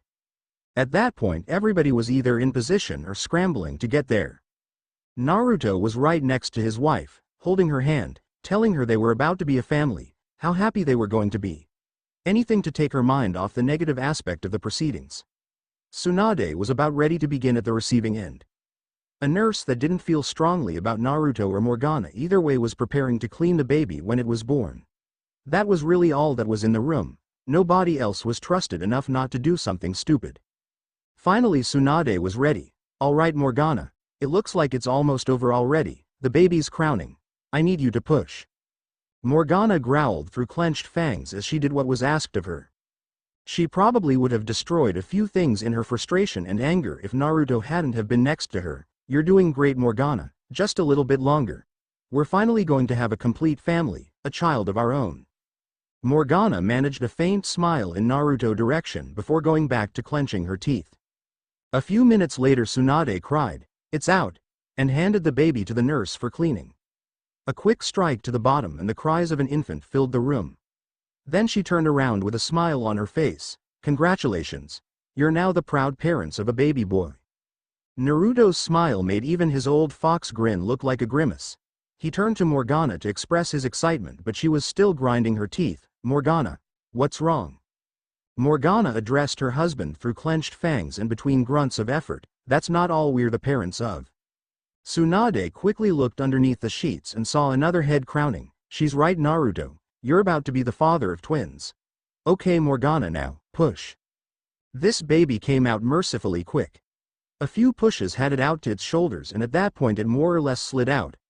The baby was handed to the nurse, who delivered another light swat on the bottom, and another infant's cries joined the remnants of its brothers. The nurse quickly cleaned them both and handed them to Tsunade, who walked with them over to their mother and father. Tsunade stopped and smiled at the two new parents while handing them their babies. "Congrats. You have a little boy and a little girl. We'll let you get acquainted while I get their birth certificates made up." Naruto and Morgana both looked down at the slumbering little monsters that they were happy to call their own. One had a little layer of dark red hair while the other had a slightly thicker head of silver hair. Judging from the blue and pink blankets, their daughter had silver hair while their son was the red head. Naruto looked up from his children to look at his wife and saw a sight he would remember for eternity. Morgana was looking down at both her children with a soft smile and red beads of liquid forming at the edges of her eyes. The look was so serene, so loving and full in pride and simple joy that anyone and everyone would have stopped to admire it, be they deranged madmen like Millennium, all the way to the fanatical psychopaths that were the Iscariot organization. In that moment Naruto decided something. Walking over to Morgana, he gently caressed her cheek with his thumb to get her attention. "You know, they do still need their names." Morgana let out a single silent laugh. "You're right. I have several names in mind for them both. Can you think of any?" Naruto shook his head. "You've waited so much longer to have a family than I have. Just having you free is more than enough for me right now. You name them whatever you like. I know it'll suit them nicely." Morgana looked down at the slumbering infants and thought for a few seconds. "Victor and Catherine. Their names are Victor Uzumaki and Catherine Uzumaki." Tsunade announced her presence by speaking up. "All right, Victor and Catherine it is. You four can go home whenever you like or stay here the night, whichever you prefer. Just come by when you can to get your copies of their birth certificates." With her piece said, she turned around to file the documents and go get drunk at home and go to bed. Naruto turned to his wife, who was already looking at him expectantly. He picked her up bridal style, making sure she had a good hold on the babies beforehand, of course. Then he took them home, quickly, silently, and smoothly, as expected of a ninja, a werewolf, and a man who existed everywhere and nowhere. Thankfully a few servants had cleaned up their coffin beforehand so they could just fall right into bed. Of course that's not exactly how they did it. Gently Morgana laid down on the left side of the coffin and Naruto on the right. In between the two, laid out on the pillow, was Victor and Catherine. Just looking at them Morgana almost felt tears beginning to form again. She had finally gotten what she had craved for centuries. She finally had a family of her own, a wonderful, loving, caring husband, and now, two beautiful little treasures to call her own. Her life couldn't really get much better than this. Her thoughts were interrupted when Naruto gently lifted her chin and leaned over their children, giving her a kiss that she gladly returned. Pulling back, Naruto could easily see Morgana was exhausted after everything that had gone on today. Her eyes could barely stay open. Who could blame her? With all the excitement he was tired too. Naruto spoke on last time. "I'm going to be honest, there was always some little part of me in the back of my mind hoping that we could still somehow end up in heaven someday. But now, looking at all that we have, I never want to die. I already have my paradise right here." Morgana was already half asleep when she answered, "I can't believe that in a short 2 years, my own life could improve so much." Morgana's eyes slowly drifted shut at that point. The last thing she saw was Naruto's amber-colored eyes doing the same thing. Morgana's eyes slowly opened some years after her children had been born. Sitting up, she let out a gaping-mouthed yawn, enough to thoroughly terrify anyone not used to seeing her razor-sharp teeth. Looking to her left, she noticed the absence of her husband. Morgana let a small smile work its way onto her face. He must have gotten up early to go play with the kids again. It wasn't anything new after all. She could understand why he enjoyed doing it so much too. He'd never really gotten the chance to play as a child, so playing with his own children fulfilled him on a multitude of levels. As if it wasn't enough that he made her incredibly happy, he had also proven to be a wonderful father to their children, even putting himself through Catherine's frilly little tea parties. Tea. That was basically watered-down blood and treats that usually consisted of whatever idiot had most recently tried to pull something on one of the resident monsters. Victor proved to be all too much like his father, terrorizing the more uptight members of the village, as he called them. She'd remembered joining her husband in his laughter at seeing the Hyuga elders' undergarments tied to the top of separate flagpoles, with the most of the elders still occupying said articles of clothing. She'd used one for target practice when he'd had some admittedly rather impressive insults to give to her boy. Needless to say, the rest shut up quickly thereafter, even the one whose favorite pet bird Victor had eaten. Getting up and stretching was a pleasant experience for any being, and she was no exception. While stretching, she glanced at the pictures along the wall, each one bringing back fond memories. She paused at one, a nostalgia-filled smile on her face. Their first family portrait. It had started like any other day, really. She'd woken up to her husband with his hand on the side of her head, his thumb gently stroking her cheek. They'd taken to sleeping in a rather unique position, each of them cradling one of the infants with one hand while pressed up against each other and holding their partner with the other hand. It was improvising to make sure they had the babies with them at all times, partly because they were protective, partly because they enjoyed having the family together like this, all snug and cozy. Morgana gave her husband a tired grin. "Good morning." It was dusk really, but that's not the saying, is it? She quickly noted something. He looked to be wide awake. "How long have you been up?" Naruto grinned at her, gently shifting his little girl against his chest. "About a half hour. Take a look around. How could I ever get tired of a sight like this?" Morgana let herself all but sink into the coffin again, not willing to get up just yet. "Well, I must admit, when I first met you I hardly expected changes of this magnitude for me. A husband, children, freedom. I was the Nightwalker, the no-life queen for centuries, and that was all. Now, both cursing myself for waiting this long to have this kind of life myself, and thankful for everything that's happened, enslavement to Integra's family included, because if not, I wouldn't have all that I do now." She punctuated her words by leaning over and kissing her husband, just trying to convey just how happy she was. Naruto certainly wouldn't complain. Reluctantly breaking the kiss, Naruto thought of something. "You know, we should probably visit them soon. They haven't met the kids yet, and something tells me Sarah's would outright squeal at the sight of them. And Integra. Who knows what she'd do? That woman has always been full of mysteries. Plus it'll be nice to see Pip and Alexander again. You can finally get back at Pip for the time he got drunk and called you fat a month before we left." Morgana's face rapidly shifted into an infuriated snarl. He did what? She kept her voice quiet enough to not wake the kids, but Naruto could outright hear the anger. He was also a tad bit confused. "Sure. Don't you remember? We all went to that pub that Alexander found, the one down the street from Big Ben. We all went and ended up drunk and talking about whatever we could think of, no matter how stupid. Everyone went. Well, except for Sarah's, but that was just because she wanted to go to the hospital too." He began slowing down. "See, your ultrasound images, with you. Oh. The next time you see him, please don't kill Pip." Friend or not, Morgana was not happy with what he'd had to say. "Whatever it was, I'll think about it but make no promises." Naruto nervously laughed. "Well, I guess I can't ask for much more than that." Switching gears, is there anything else going on today? Morgana gave it some thought. "Nothing really comes to mind. Might be an entirely free day. Haven't had one of those since the kids were born. Maybe we should finally get that portrait taken care of." Naruto knew what she was talking about. It was a tradition in her time for the royal family, of damn near everywhere, to have a portrait made of either themselves separately or all together. Morgana and Naruto had agreed on having one with all of them in it. Naruto was in no way looking forward to sitting still for so long, but it was something Morgana wanted, and, seeing as all she had to do to get her way was look at him with that smile he loved so much, and he'd cave. She knew it was all it took, and a not unsubstantial part of her loved having her husband wrapped around her little finger, at least when it came to situations like this, that is. As it was, Naruto got himself up, still holding his baby girl to his chest. Morgana rose shortly after, still waking up, holding her little boy. In a quick burst of writhing shadow and swirling mist, Naruto and Morgana both wore their preferred clothing. They began making their way through the halls, Morgana warning her husband about the painter. There's no faster painter than a vampiric one. He'll have a masterpiece for us in no more than a few minutes, and he's great at what he does. He's also, shall we say, a batter for the other team. He almost proudly displays it too.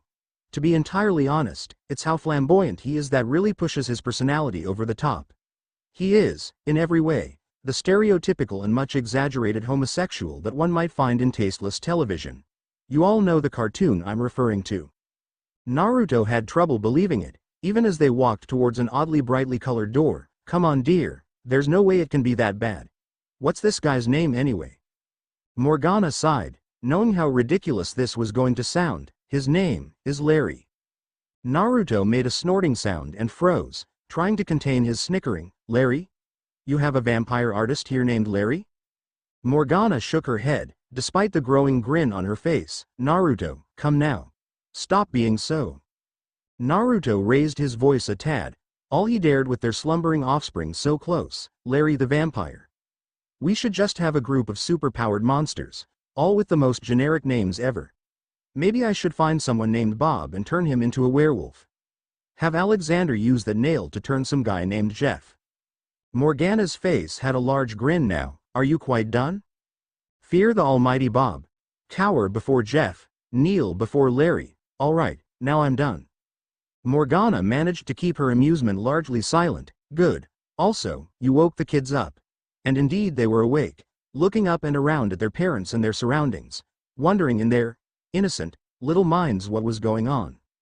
But their parents just walked on, knowing the best thing to do would be to get this over with, and when they opened the door, they both knew that no matter how quickly Larry could paint, it was going to be a long session. The inside of the room was horrendous to say the least. Paintings of beautiful sunsets and meadows were everywhere, coupled with paintings of other things such as the ocean, a starlit sky and a crescent moon, a forest at dusk, the list went on.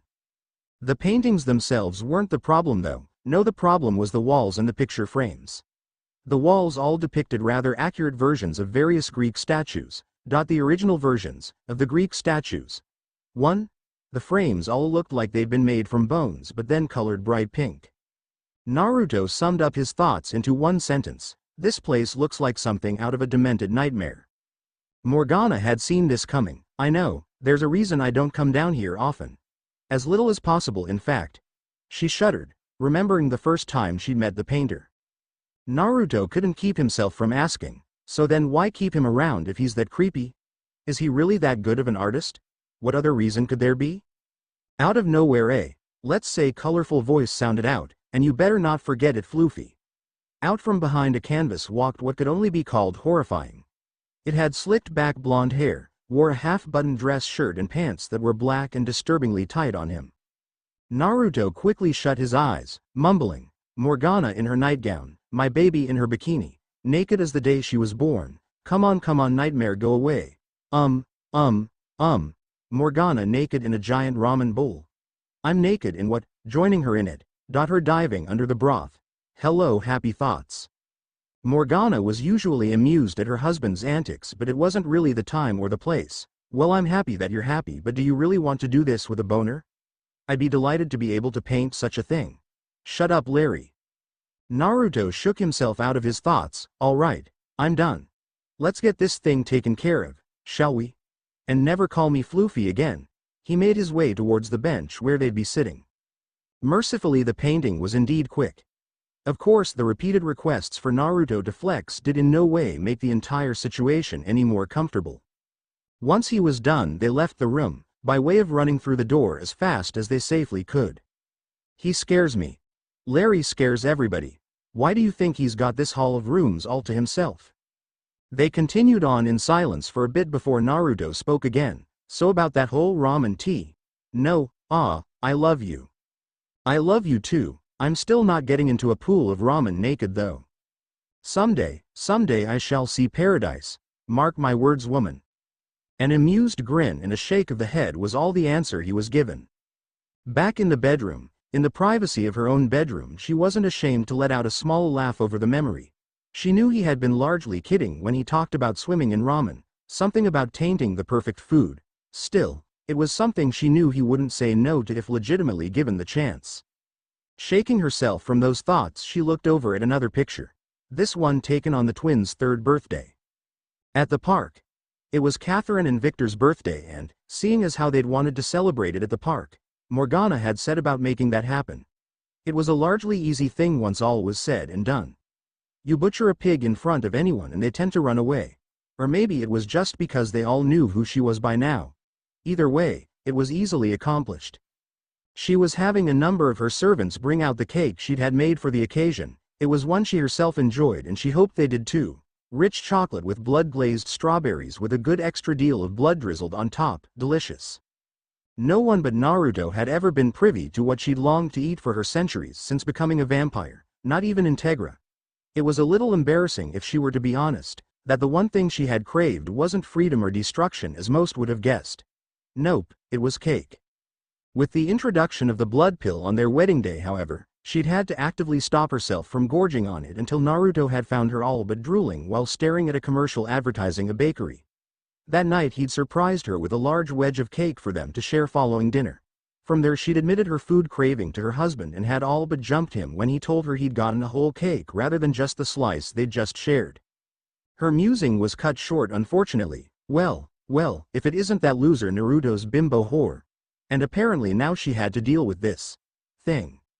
Narrowing her eyes, she turned around and saw the pink-haired abomination that her husband had been forced to work with. Oh look, the freak show is in town. Hope I can see the lobster boy and the human pincushion. Looks like someone let the pink-haired howler monkey out of its cage. Tell me something, where's your handler? Sakura of course was infuriated at the statement. How dare you bitch? Of course screeching back was hardly a well-throughout defense. I opened my mouth and spoke in a level, calm tone. I kept my voice to an acceptable level and spoke in throughout, clear sentences. You're taking notes right now, correct? There must be plenty of empty space in that skull of yours for this information.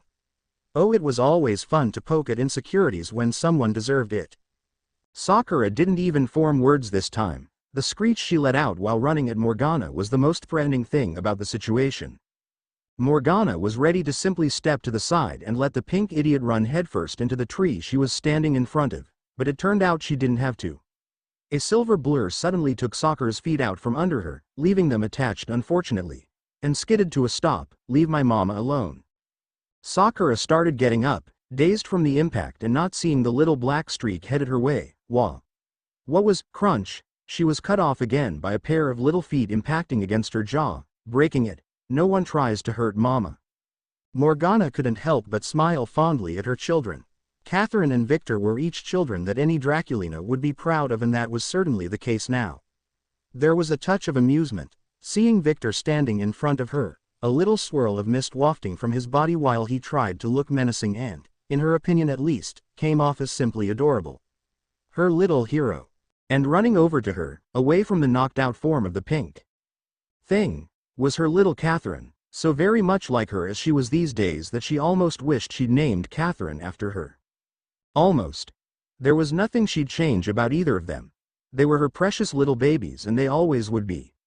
Oh, she knew that there would come a time when they weren't happy being called that anymore, so she'd have to make sure to get in as much of it now as she could. And then embarrass the crap out of them when they were teenagers. Ah, the joys of motherhood. She let out a small chuckle when Catherine began asking Victor if anything happened to her. Catherine, dear, I'm fine. Thank you both too. Who knows what that pink monkey would have tried to do had it gotten any closer. Would have gotten its useless ass ripped in half, but she was content to let them have their moment. They made sure she had none of that ridiculous pink hair near her at any rate. Victor was still glaring at the downed form, mumbling under his breath, stupid thing doesn't try to hurt mama. It always made her feel almost warm inside, a feeling she was still getting used to after marrying her husband, when she heard him say things like that. Victor was at the stage in his life where he was, basically, a mama's boy.